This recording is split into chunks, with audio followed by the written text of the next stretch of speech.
Welcome to Slow Home Studio. Too many people live in badly designed houses and we want to change that. Today is Friday, May 27th, and for our In Detail project, we're looking at a new house built by Levitt Goodman Architects from Toronto. It's a 1,500 square foot infill project in a very dense inner city neighborhood. I really like this house because it's so modest and because of the way in which they were able to make use of the site. And it's a very tight site there. We can see it right there. It's built right in. Here's the floor plan. This is the next door neighbor. It looks like it's actually attached on that side and only offset by a few inches on the other. And what they did is they actually made use of the entire site here, from the front yard through the house itself, the garden, and the garage.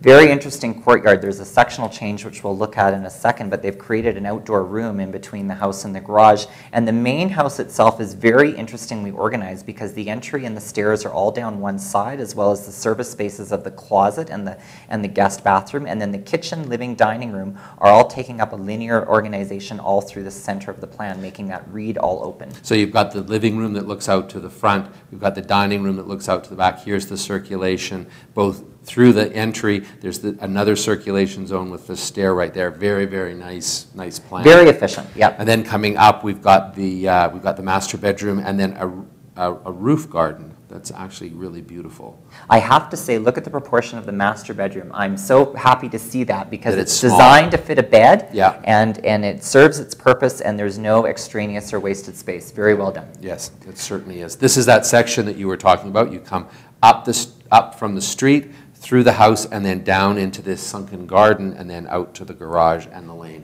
Very subtle changes in the elevation. So here's looking at it from the street. You almost can miss it. I mean, it's it really subtly done. This is the house here, the project here, and you can see it's right up against the existing context. I mean, it fits into its neighborhood perfectly.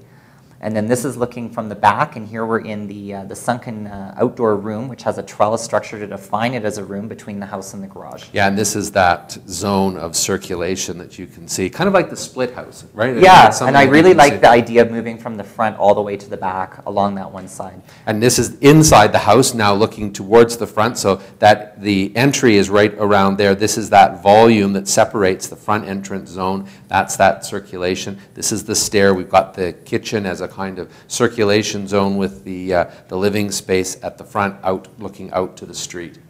And this is the view of the front sitting area. So this is looking towards the front. With that front door right there. Yep.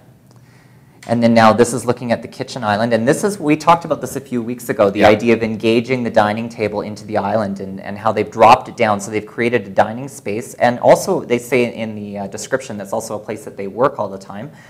Very clever use of space. I really like the way that the material of that wraps up like that along the edge. I think that's a beautiful detail. Now we're upstairs into the master bedroom. With a very modest master bedroom that you mentioned. Love it. Beautiful. I have to say this is interesting because, again, in the description they said it makes it feel like the master bedroom is at ground level. And the reason is because of that green roof. The window detail is pulled down.